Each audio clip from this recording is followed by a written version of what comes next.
فرید محفوظ صاحب شکوہ کر رہے تھے کہ مسلمان اپنا کردار نہیں پیش کر رہے ہیں اور کردار میں ان کی غلطی ہو رہی ہے اور وہ پڑھتے نہیں ہیں. ملالہ نے پڑھنے کی دعوت دی تو اسے مار دیا گیا.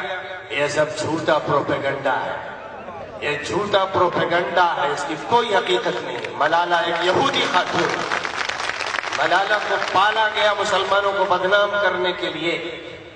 اور روزانہ اخبار کا جو رویہ ہے کہ 5-5 لاکھ انسانوں کے اصلاحی اور اخلاق کی تعمیر کے جلسے کیے جائیں تو اخبار والوں کے پاس ان کے لیے جگہ نہیں ہے، کالم نہیں ہے. اور ایک ننگی عورت کھڑی ہو جائے تو سارے اخبار والوں کے لیے اس سے بہتر کوئی ایکٹریس نہیں ہے، ہیرو نہیں. تو یہ تو وہ کردار ہے، اخبار کا کردار، میڈیا کا کردار، الیکٹرانک میڈیا ہو یا پرنٹ میڈیا ہو. ظاہر ہے کہ یہ میڈیا بگڑا ہوا، اس میڈیا کی سرپرستی کرنے والے مالدار بگڑے ہوئے، جن کی آنکھوں پر پٹیاں بندھی ہوئی ہیں، متعصب قسم کے لوگ، تنگ نظر قسم کے لوگ، جو جس خبر کو چاہیں پیش کروائیں، جس کو خبر کو چاہیں رکوا دیں. جو خبریں دیتے نہیں ہیں، خبریں گڑھتے ہیں، بناتے ہیں، تراشتے ہیں.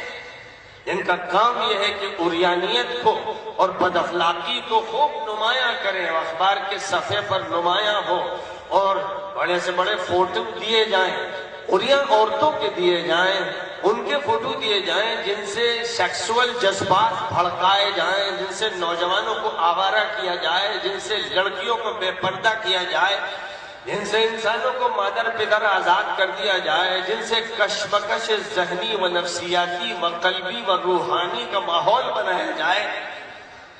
ایک زبردست سازش ہے قوم کے خلاف، ملک کے خلاف، ملت کے خلاف، انسانیت کے خلاف. اور اس سازش کے مجرمین میں صف اول میں امریکہ ہے، روس ہے، یورپین کنٹریز ہیں. آج آپ دیکھ رہے ہیں کہ روز سینکڑوں انسان قتل کیے جا رہے ہیں شام کی سرزمین پر. عوام، بے گناہ عورتیں، بچے، بوڑھے، نمازی، اسپتال کے مریض، ان پر اوپر سے بمباری انہی کے ملک کی بدماش و مجرم اور قاتل حکومت کر رہی ہے. اور امریکہ جو عراق کو مارنے کے لیے کود پڑا جھوٹ بول کر، اور جس نے افغانستان کی اینٹ سے اینٹ بجا دی اور اپنی دادا گیری دکھاتا رہا، یہاں پر وہ سب سے بزدل بنا ہوا ہے، وہ بھیگی بلی بنا ہوا ہے. اس سے زیادہ کوئی ڈرا ہوا اور سہما ہوا نہیں.